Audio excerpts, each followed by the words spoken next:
Why, hello there! How are you today? Awesome Soul here, and it is nearly upon us. The greatly anticipated final addition to this sort of trifecta of balance they're kind of going for here. We've had the health boost, we've had the speed boost, and now finally we have the damage boost. So with this, all of the balance in the game should hopefully fall into place, other than the typical balancing we see. But not only are we getting the damage boost, we are also getting a updated CRF and many other features as well. This is a rather large update. Like, this thing is jam-packed, and honestly could almost be 2 updates in one with the amount of stuff that's here. But anyways, I will go ahead and dive into what we can expect to see on August the 10th. So, starting off, we have all of the new features. But I guess technically everything in this is new, it's just sectioned off in the new section, at least in the article here. So, the big change, or I guess one of the big changes, is that all players, regardless of their robot's CPU, will now have the same amount of weapon energy in battle. And this amount of energy will be 12,550, which is the exact same amount as a current robot with 1,600 CPU. So that's still sort of on the beefier side of things as far as CPU goes. So it's kind of interesting because I thought the point of this update was to let people fire for a whole lot longer and therefore have a lot more fun, because, you know, when you run out of power, that's no fun at all. Not necessarily a bad thing there, it's just something interesting that I kind of thought of, because there are some things that definitely open up, at least hopefully open up, a new wider range of CPUs being viable, and this is the damage boost system. So similar to how the health boost and speed boost works, there's going to be a new damage boost system. Although instead of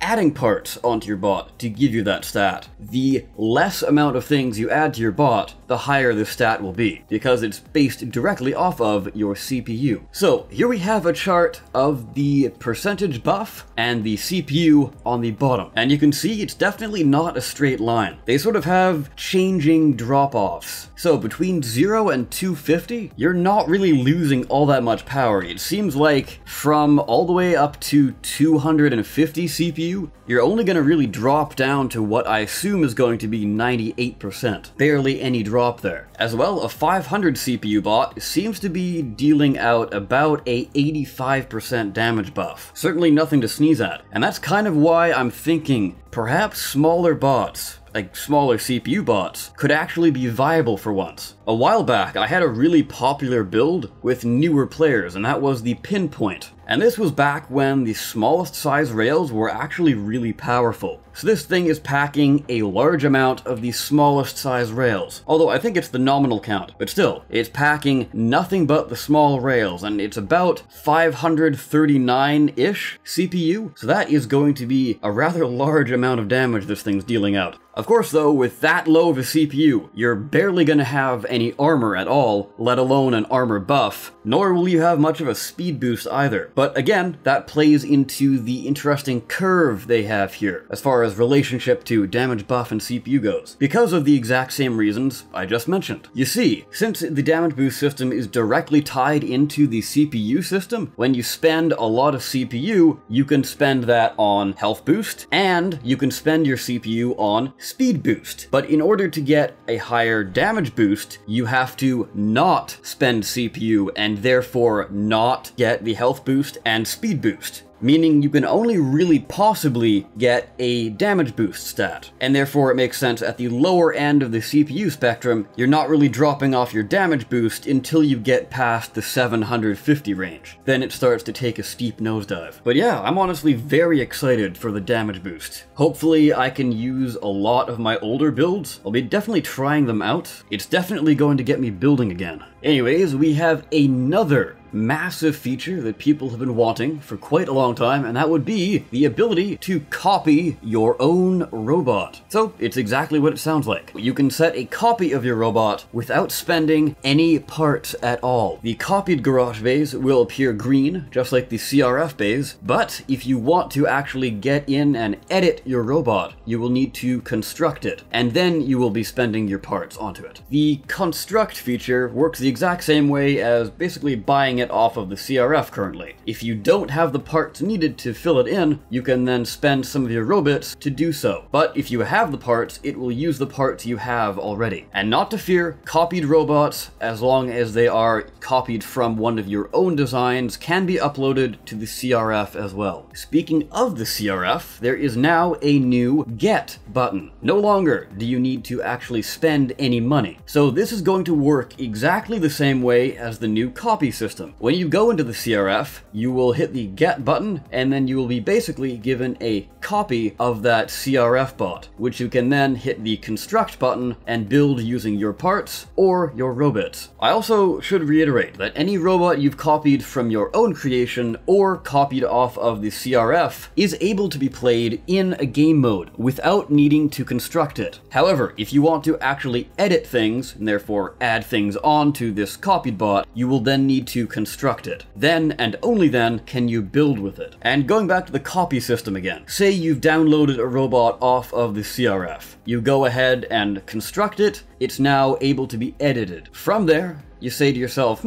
I like this bot a lot. Let's make another copy of it. So you make a copy of the bot you got off the CRF. The copy cannot, just like the original, not be uploaded to the CRF as your own creation. And here's another change that's good, but also kind of bad. CRF search results will now show robots you have existing parts for before robots that require additional parts to be forged. Now obviously this is good for solo players who are just new to the game and are unsure of some things. It'll make it more clear for them. Unfortunately, players who've been around for a while and who are in clans or voice chat lobbies might be a little bit confused when somebody says, hey, I've built a really cool new bot. Go check it out. And you go and filter by railguns and mech legs because it's a rail mech, and then you can't find it just because you don't have, for example, a ghost module. And this thing has a ghost module inside of it. So because you don't have the parts necessary, it's going to be at the bottom of the list and therefore harder to find. Perhaps this is a toggle though that you can turn on and off. Either way though, it shouldn't be too big of a deal, at least that's what I'm hoping for, anyway.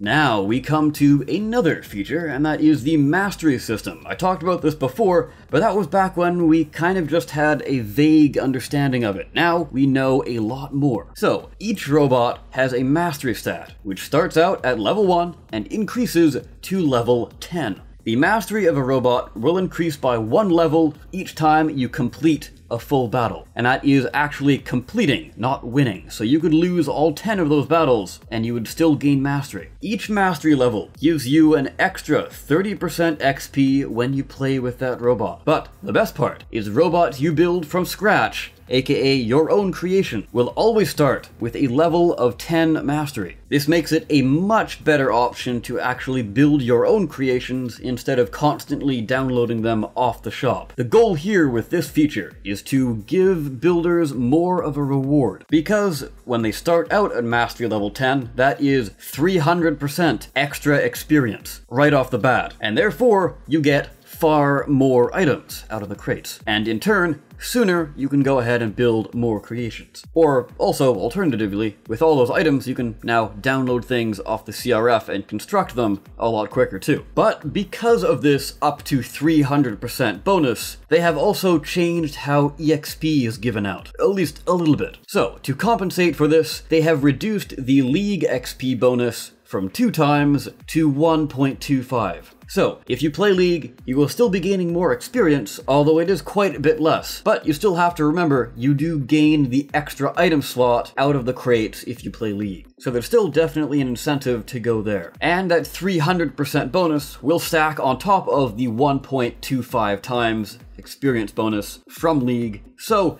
it's still quite a bit. On top of that, experience required to level up has been scaled up to accommodate for the mastery system. Unfortunately, they haven't really given anything solid here. Hopefully, they have not scaled it up to the point where you need the 300% bonus to be on track for the old system, because that would kind of cancel out the fact that it would be a bonus. I highly doubt that. My best guess is that if you had around 7 mastery level, that would kind of be on par for where the old EXP would be. And then 8, 9, and 10, that would kind of be it. But like I said, just pure speculation. That's kind of how I would balance things out, personally, anyway. And the last change to how the whole EXP system works is that clan EXP / the robot reward conversion is being reduced from 0.003 to 0.0015. So hopefully they've tested this out and it goes about par to where it was before. Now, quickly jumping back to the CRF reward. I'm sure some of you were a little concerned when we said that you can just simply get robots off of the CRF and construct them in your own garage bay without really giving any money to the creator. How do the robot builders who upload to the CRF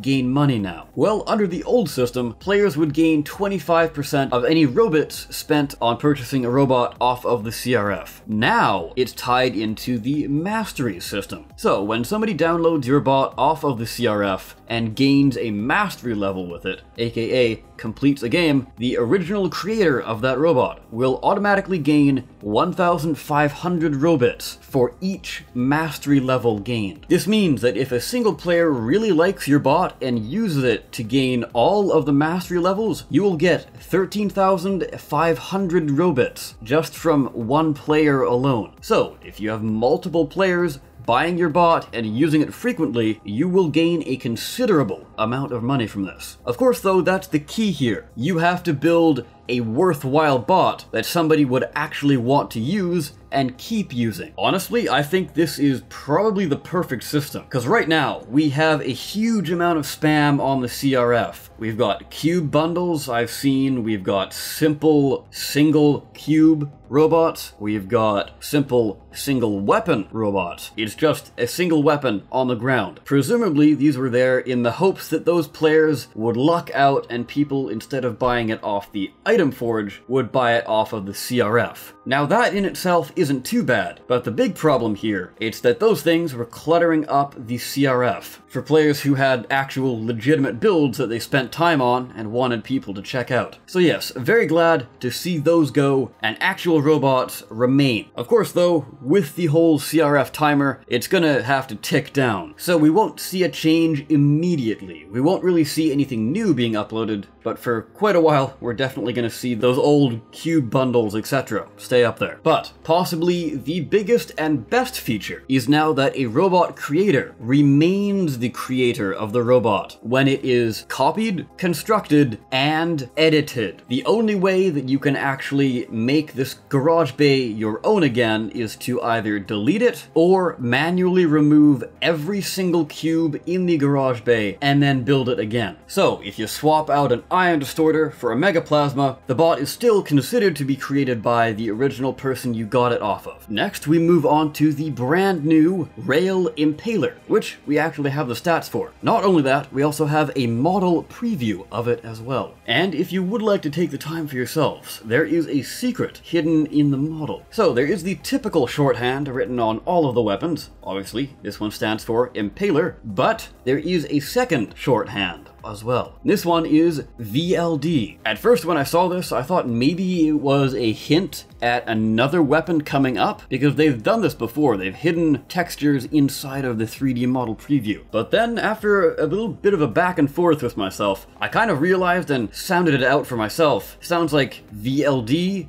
Vlad, so Vlad the Impaler. I thought that was a pretty cool reference. If you don't know who I'm talking about, I guess history class has failed you. So in that case, Google is your friend. Anyways, fun little trivia aside, the stats we have are, it is a legendary, obviously, so therefore the cost is rather high. But the CPU load isn't actually super crazy. It's only a little bit higher than that of the Mega Laser at 260 flops. The base health, however, is actually quite low, which I don't have a problem with because this thing is immensely powerful, offensive-wise anyway. So why would you make it tanky? Plus, this thing, even more so than the other rails, is meant to be backlines. Absolutely backlines, as we'll see in a second why. But yes, 67,000 health, not really super tanky. The mass of this is 1,040, so fairly chunky. You're not really going to be mounting this on a flying bot anyway, so weight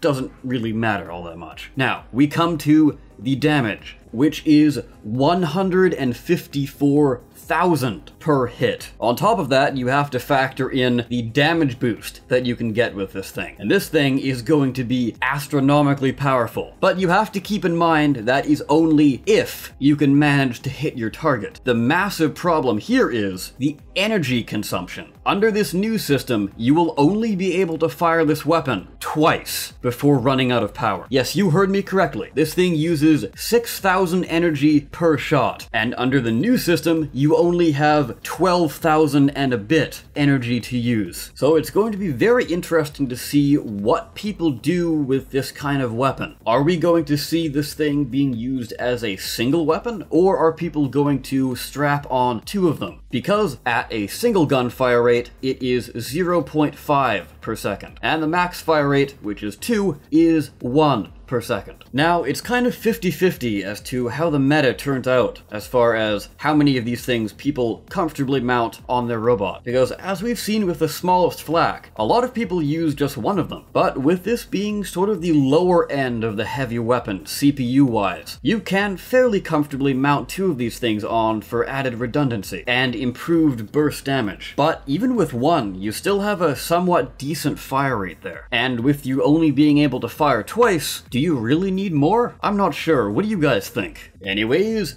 custom games options. Only a few new features here, but it is definitely better than nothing. I'm glad to see the whole custom games thing slowly trickling back into the update feed. So we have 3 new features here. Elimination Mode, the capture base speed multiplier goes from 10% to 500%. This, from what I can see here, is just for Elimination Mode though. So the capture points for Battle Arena don't have this multiplier. And the game length, presumably just for Elimination Mode, although it didn't specify on that, can now be set from 1 minute all the way up to 50 minutes. And now, in custom games, when you select a mode, it will hide or show the features dependent on which mode you're in. Much like the copy feature, another feature that players have wanted is larger maps. And that is precisely what we are getting in this update. So, they are upscaling all maps by 20% to give more room to fly around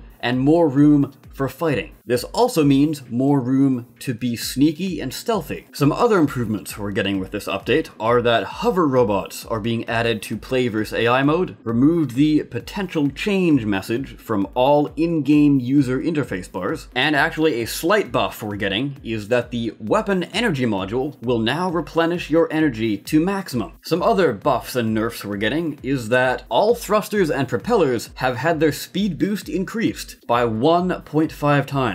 I am absolutely all for this. I brought this up a while back. I can't quite remember which video it was, but I was talking about my flyer. I had used 5 propellers, and that is 500 CPU worth of speed boost, which has only given me about 34% buff, which I thought was a little bit ridiculous. 500 CPU worth of a part, and it's only giving you that little of a bonus, whereas 500 worth of CPU for health boost will actually give you quite a bit. On top of that, for thrusters in particular, they took up a huge amount of space and barely gave you anything. Because their CPU was so low, they couldn't really give you a huge amount of speed boost to them, at least based on their original ratio. As far as the nerfs we're getting, this is really a nerf to burst damage. Mainly anyway, that's because plasma cannons and rails have had their damage reduced by 10%. As well, in this section we also have Aero Flak, which it too is getting its damage reduced by 10%. That's not the end of the changes to Aero Flak, as they have now lost the ability to fire when used in the air. So, previously, when they were in the air, they would just simply lose a huge amount of accuracy. But even with that accuracy loss, it turned into a bit of a dogfighting weapon, because one of the big features of Aero Flak is you don't have to be pinpoint accurate due to its proximity detonation feature. So if you strap flak on an aircraft, you weren't too worried about this accuracy loss because you can just simply get up directly into the face of a fellow air unit. So yes, I'm very glad to see this gone. Flak from below me was definitely enough. I didn't need flak from above me as well. Another nerf we've gotten is that the nano mechanic has changed. Basically how this works is no longer can you have two robots healing the same teammate. Healing can only be done by the robot who started healing first. So this is kind of an interesting way they've done this. It's not necessarily a nerf to nanos, it's just a nerf to platoons who use multiple medics. But we've gotten more than just simply nerfs, we've also gained some buffs, and a much needed and long awaited buff to the Laser Leviathan, whose damage has gone from 26,000 to 29,000. The weapon still is a fairly large target and somewhat frail, but this alone will definitely make this weapon far more viable, as it already had some pretty good accuracy to it, possibly making this now a perfect weapon for mid-ranged fighters. Another buff was to that of the rotor blades, or the helicopter blades, and their agility and acceleration has had a massive buff. How big? Well, we don't really know yet. Hopefully with this change it will make them feel a lot less floaty and let you actually control them a whole lot better. And speaking of floatiness, the change to the wings and rudders has made them feel less weightless. So what they say they've done here is reduce the speed at which rudders and wings bank side to side to remove the feeling of weightlessness. Now,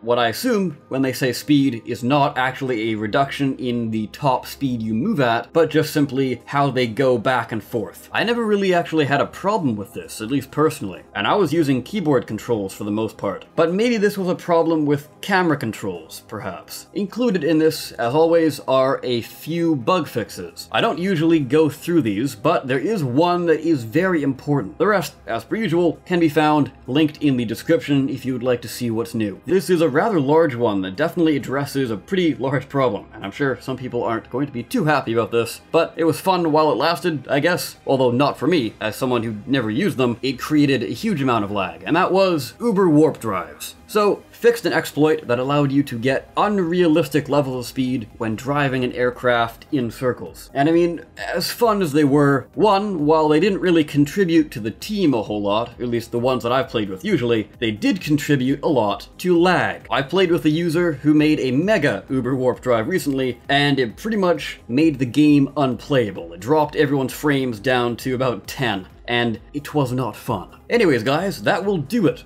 for today. Let me know what the main feature I talked about here today are you excited for. All of it is actually really exciting to me, but the main thing here is damage boost. I'm very curious to see how it's going to affect lower CPU bots. One thing I want to address here before going, I have seen it pop up a few times that saying single sprinter legs and a mega rail is going to be the new meta. No, I highly doubt that's going to be a thing. Because sure, at that range of CPU, you're probably going to be looking at about a 90% damage boost, but you can only fire this thing 2 times, and you are incredibly frail because you're not getting much of a health boost, and you're not gaining much of a speed boost, and your base health is going to be very low. So the smart players who actually put this railgun onto a large heavy bot can just look at you and fire once, and you're dead. Even a regular rail or razor could take you out. So no, I'm not too worried there. Anyways guys, I of course have been the Awesome Soul. I thank you so very much for watching. I will see you next time. Take care.